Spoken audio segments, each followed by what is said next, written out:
ನಿಷ್ಕಂಟಕೋಸ್ತು ನಿರಪದ್ರವೋಸ್ತು ಸರ್ವೇ ಜನ ಸುಖಿನೋ ಭವಂತು.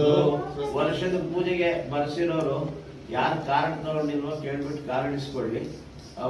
ಯಾವತ್ತು ಪೂಜೆ ಆಗುತ್ತೆ ಅನ್ನೋದು ಅದರಲ್ಲಿ ಡೇಟ್ ಇರುತ್ತೆ, ಅದನ್ನ ನೋಡ್ಕೊಂಡು ಅದಕ್ಕೆ ಸರಿಯಾಗಿ ಬರೋದಕ್ಕೆ ಅನುಕೂಲ ಆಗುತ್ತೆ. ನೀವು ಅದನ್ನ ಇಸ್ಕೊಂಡು ನಿಮ್ಮ ಹತ್ರ ಇಟ್ಕೊಂಡಿರ್ಬೋದು, ಯಾರು ಕೇಳ್ತಾರೋ ಅವ್ರನ್ನ ಅನ್ಕೊಳ್ಳಿ.